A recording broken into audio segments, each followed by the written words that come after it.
या बघा यांना म्हटलं तुम्हाला दाखवतो नाही नाही म्हणताय. अरे कसं काय पुढे लोक कुठे गेले, जमाना कुठे गेला. आणि मग शेतातली काम आहे सांगा शेतकऱ्यांची काय हवा आहे लक्षात देत नाही राव ये.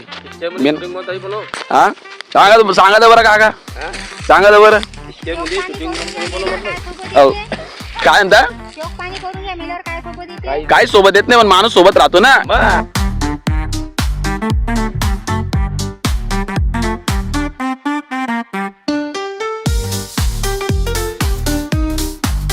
सकाळचे आता 10 वाजत आले भाऊ. यांचा जेवणाचा टाइम झालेला आहे.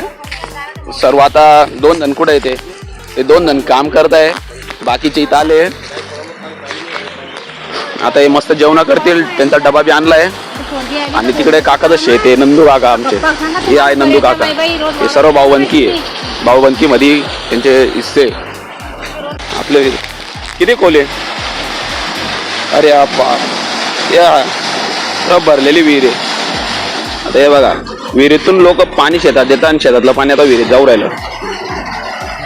असं कारनामे आपल्याकडे. विहीर भरताय का काय जी सोय चालू आहे आमचं.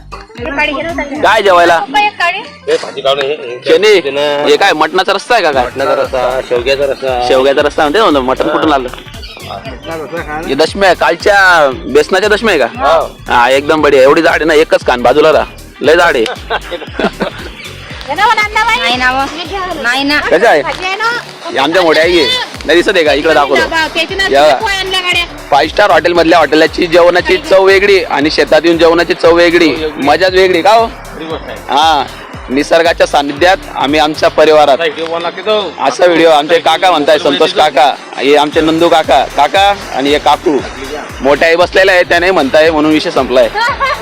नाही नाही आता आम्ही मस्त इथं जेवणाचा आस्वाद घेऊ सर्वजण.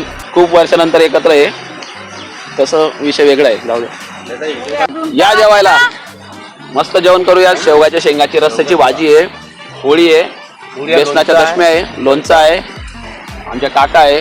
आम्ही आता परत जेवण करू मस्त आणि पुढचा प्रवास बाकी आहे. 10 वाजेचं जेवण आहे आपलं कुठं 1-2 लाच होतं म्हणून म्हणतोय गावातलं जीवन एकदम बेस्ट आहे.